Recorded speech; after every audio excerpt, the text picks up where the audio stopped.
Welcome to the Know, I'm Meg Turney. And I'm Tyler Coe. Hey, it's your first, is this your first news read? It is. Aw, so excited to be here for your first time. I'm very excited.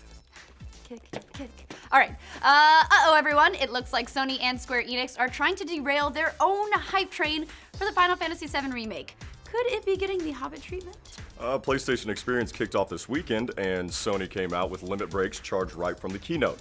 We got more of a look at Uncharted 4's story, including Nathan Drake's Bruce Springsteen lookalike brother, telling him they were born to run, like that. Plus the PS4 exclusives Paragon and Ni no Kuni 2, as well as Res VR game. Yes, a Res VR version. A Res VR, yes. They should have called it Ni no Tuni. Missed opportunity. Thank you. You get to stay because you laughed at the dumb joke. All right, the biggest trailer from the keynote belonged to, of course, the Final Fantasy VII Remake. FF7 almost literally had fans out of their seats with a gameplay debut that features a ton of footage from the opening bomb run on Mega Reactor 1.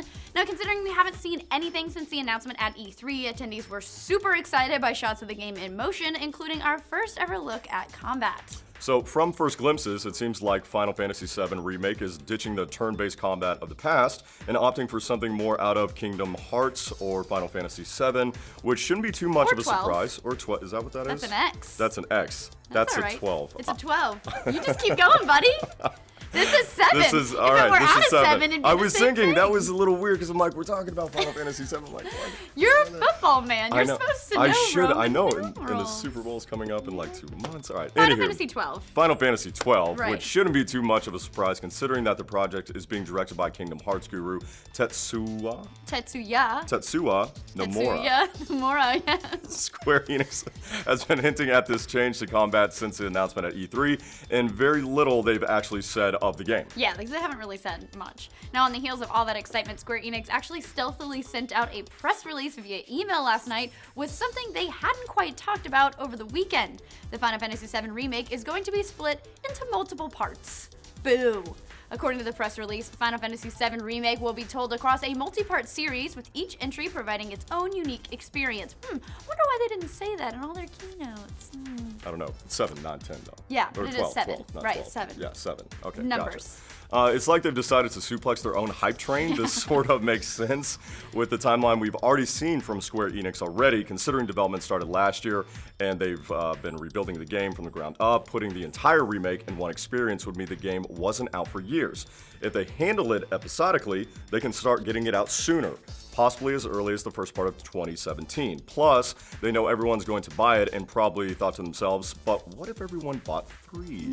Yes, 3 is better than 1. Square Enix would have you believe that this decision wasn't entirely driven by Gil. Final Fantasy VII's original director Yoshinori Kitase, who is producing the remake as well, explained to Dengeki Online that from the beginning we thought a Final Fantasy VII remake would be bigger than a single release.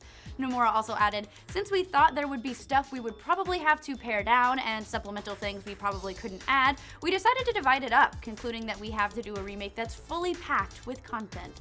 Thanks to Kotaku, by the way, for that translation. Yes. They went on to say that they couldn't do everything at the quality we saw in the most recent trailer and have it fit into a single game. It makes you wonder where exactly they're going to be splitting the game up. Right. Will we even get to see the world map at all in the first game? Will you have to wait for part 3 to get your golden Chocobo? Chocobo. I picked the worst person in the office for this read.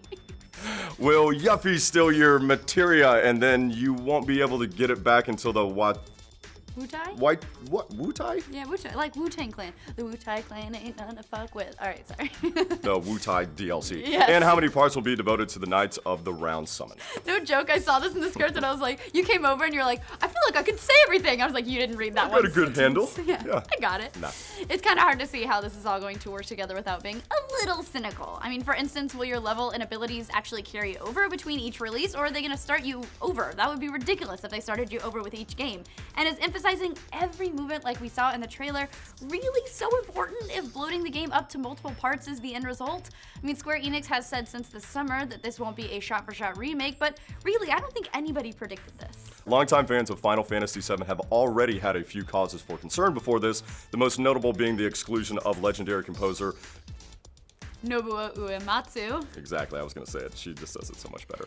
Who scored the original game's soundtrack. Now, Uematsu says he hasn't been involved at all in the remake, which isn't the most encouraging thing if you're a fan of the game, considering how inseparable Final Fantasy VII's music is from the overall experience. Absolutely, but don't worry everyone, Nomura confirmed that we'll still be able to see Cloud's famous cross-dressing scene in the remake, telling Eurogamer to please look forward to it.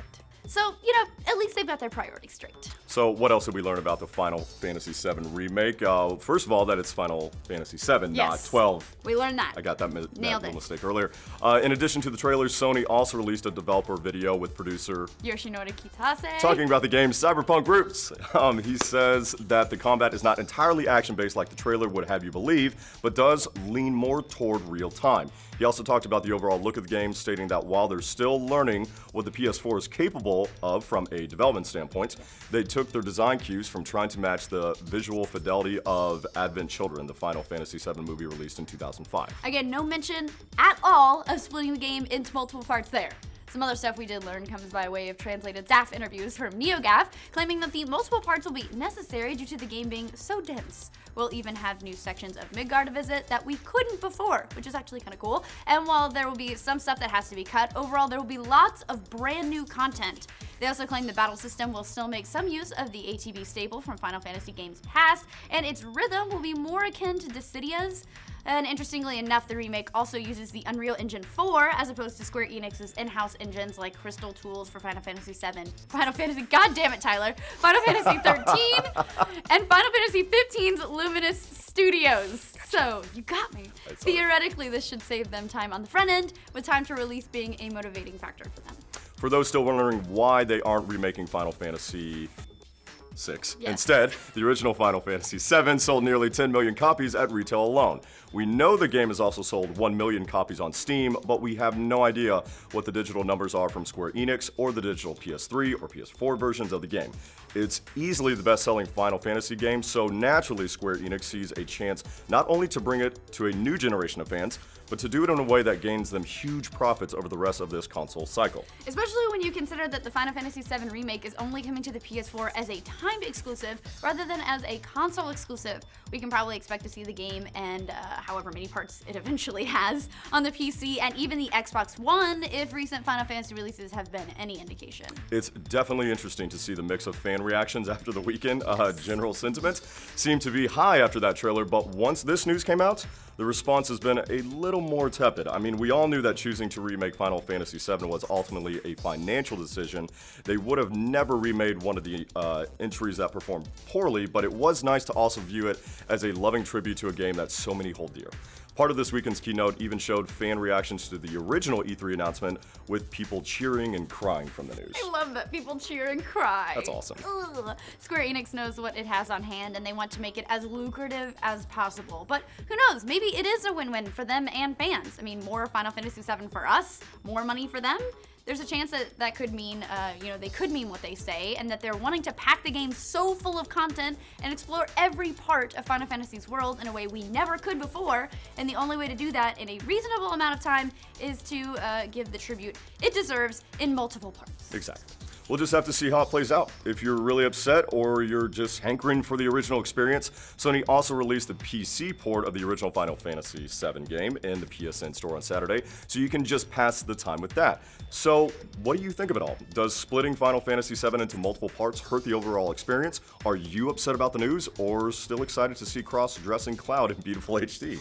To be in the know about Cloud's possible outfits and all Final Fantasy VII Remake news, like this video and subscribe to The Know. Now, from first... That's great. Okay. Yep. Longtime fans of Final...